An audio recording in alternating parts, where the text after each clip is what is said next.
दोस्तों, बहुत बड़ी खबर है और खबर है राहुल गांधी और अडानी को लेकर के। खबर यह आई है कि शरद पवार, जो एनसीपी शरद पवार के प्रमुख हैं, उनके 85वें जन्मदिन पर उनकी बेटी सुप्रिया सुले ने दिल्ली में 6 जनपद आवास पर एक पार्टी रखी और उस पार्टी में भारतीय जनता पार्टी के कई नेता, कांग्रेस के नेता, एनसीपी के नेता और कई उद्योगपतियों को इनवाइट किया गया था। उस पार्टी से जो खबर आई है, उस खबर ने राहुल गांधी की पोल पट्टी खोल कर रख दी है।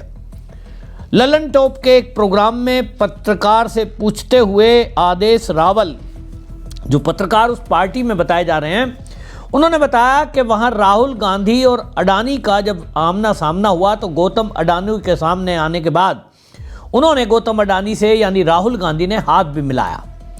सुप्रिया सुले इस बात को समझ रही थी कि आजकल हर हाथ जेब में फ़ोन होता है, कोई फ़ोटो क्लिक ना कर ले, और इसीलिए जो पत्रकार आदेश रावल हैं वो ये कहते हैं कि तुरंत सुप्रिया सुले वहाँ भाग कर आई और उसने इस बात को मैनेज किया कि कोई फ़ोटो ना क्लिक कर ले, यानी एक ही फ्रेम में राहुल गांधी हाथ मिलाते हुए अडानी से ना आ जाएं, इसका ख्याल रखा गया।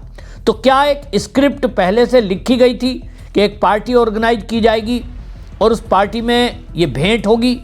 ये तो राहुल गांधी को ही पता होगा, लेकिन सूत्रों की माने तो सुप्रिया सुले अपने पिता के जन्मदिन की पार्टी हर साल करती है और इसी तरह नेता, विपक्ष, पक्ष और औद्योगिक घराने के लोग, यहाँ तक कि बॉलीवुड के भी कुछ लोग उसमें इनवाइट होते हैं।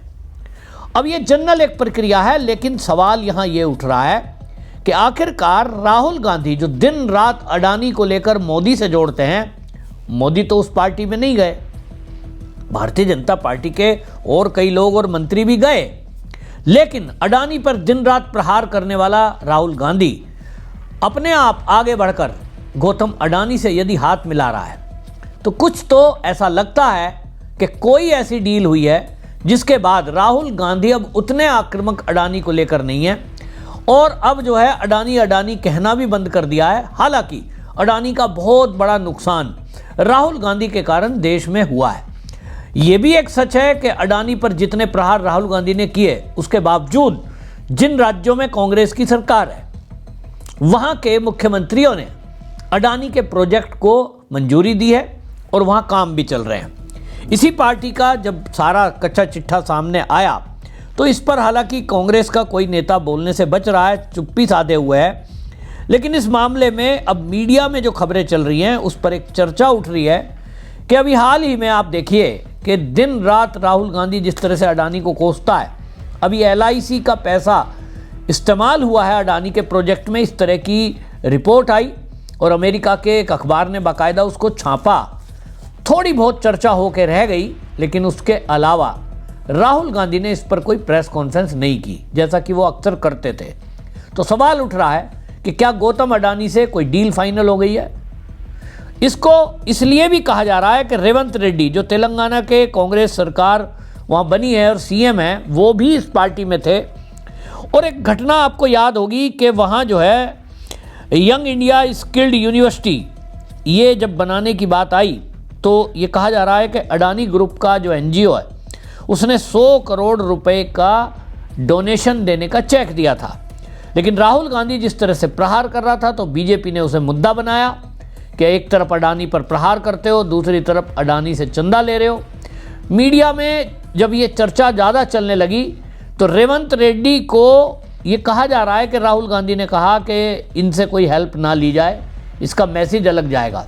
शायद उस समय कोई अभियान राहुल गांधी ऐसे चला रहे थे अडानी के विरुद्ध, जिस तरह के प्रहार कर रहे थे, जिस तरह से हिंडनबर्ग रिपोर्ट को लेकर के संसद तक को नहीं चलने दिया था।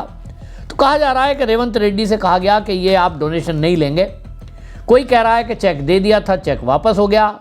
कोई लोग ये चर्चा कर रहे हैं कि नहीं, उनको अडानी के NGO की तरफ से कहा गया था कि आप अपने खाते की डिटेल दीजिए, आपके अकाउंट में, यानी यूनिवर्सिटी जो बन रही है उस अकाउंट में पैसा दिया जाएगा। रेवंत रेड्डी ने फिलहाल पत्र लिखकर वो मना कर दिया कि हमें इस फंड को नहीं दिया जाए, हम लेने को तैयार नहीं हैं। लेकिन ये भी एक सच है कि तेलंगाना में अडानी का निवेश जारी है उस घटना के बाद से।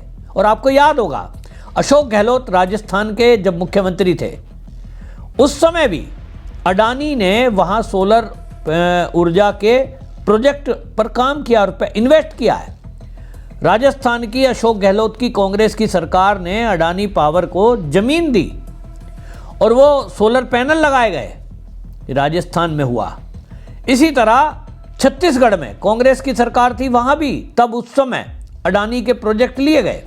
और हिमाचल में भी ये कहा जा रहा था कि सेब है, सेब का व्यापार है, किसान बर्बाद हो रहे हैं। सीमेंट का वहाँ प्लांट लगा हुआ है हिमाचल में, वो कोई बंद नहीं है।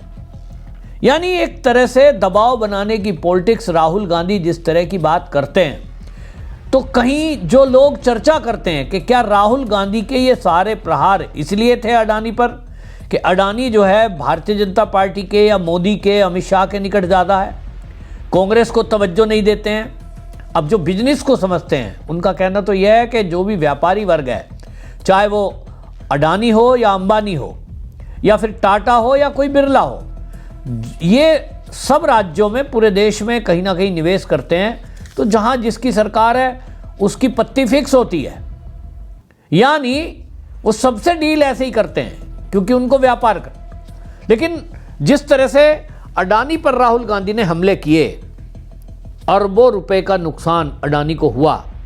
हम देख रहे थे इसके पहले अंबानी पे हमला था, अडानी के साथ अंबानी का भी नाम लिया जाता था।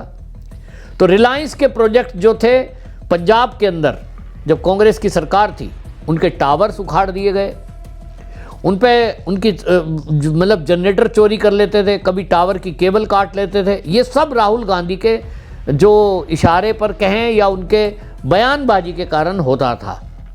फिर उसके बाद आप देखेंगे कि किसान आंदोलन जो चल रहा था, उस किसान आंदोलन के समय ये घटना हुई थी। लेकिन अचानक से राहुल गांधी ने अंबानी पर हमला करना बंद कर दिया और फिर अडानी पर फोकस कर दिया। अडानी अडानी अडानी, और जबकि देश के अंदर इतने सारे व्यापारी हैं, लेकिन वो अडानी को टारगेट कर रहे थे। तो अब जो सामने चीज़ें आई हैं उससे ऐसा लग रहा है कि कहीं ना कहीं अडानी से भी कोई डील तो नहीं हो गई है। अब ये मैं नहीं कह सकता हूँ क्योंकि इस बात का कोई सबूत पब्लिक में नहीं है, और इस बात को तब तक कोई नहीं कह सकता जब तक कि कोई अडानी कोई बात ना बोले। ये चीज़ें पता तो लगती नहीं हैं। लेकिन अमित मालवीय ने इस बात को लेकर के एक्स पर पोस्ट लिखी है।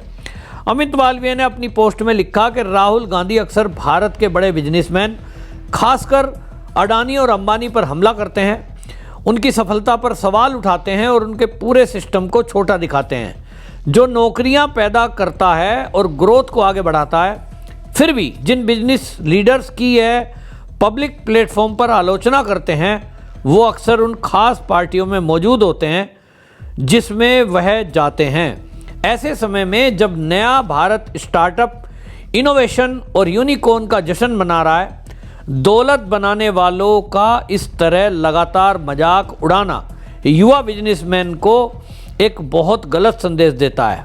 यह एक ज़रूरी सवाल उठता है, जो लोग कुछ बनाते हैं, नया करते हैं और लाखों लोगों को रोजगार देते हैं, उन्हीं को क्यों निशाना बनाया जाता है। ये पोस्ट एक्स पर अमित मालवीय ने लिखी है, जो आईटी सेल के बीजेपी के हेड है, और उन्होंने एक वाजिब सवाल उठाया है कि भाई एक ऐसा व्यक्ति जो भारत की ग्रोथ में उसका हिस्सा है, जितने भी भारतीय इंडस्ट्रियलिस्ट हैं, यूनिकॉर्न हैं, वो भारत में रोजगार दे रहे हैं, भारत सरकार को टैक्स देते हैं, और उन जो करोड़ों अरबों का टैक्स देते हैं उसी से अस्पताल, रोड, हवाई अड्डे, ये सब सरकार कैसे बनाती है? उन्हीं टैक्स के पैसे से। तो भारत का पैसा भारत में रहता है अगर भारत के व्यापारी भारत में व्यापार करते हैं, रोजगार पैदा होता है। और आप उन्हें अगर गाली देंगे, उनका नुकसान करेंगे, तो वो देश का नुकसान है। राहुल गांधी की ये बयानबाजी क्यों थी, क्यों होती थी और क्यों बंद हो गई, ये एक रहस्य है।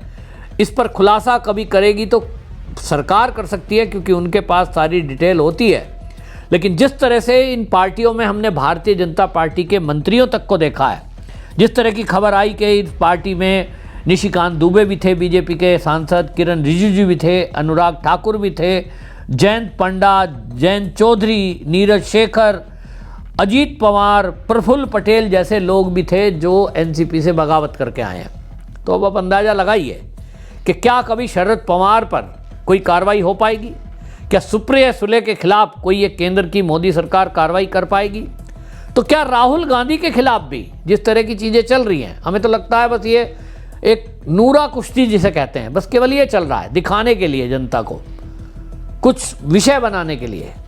ऐसा दिखता नहीं है कि 11 साल में भारतीय जनता पार्टी की केंद्र में सरकार है, कोई कठोर कदम विपक्ष की पार्टी के नेताओं के खिलाफ या राहुल गांधी और सोनिया गांधी के खिलाफ भी उठाए गए हों।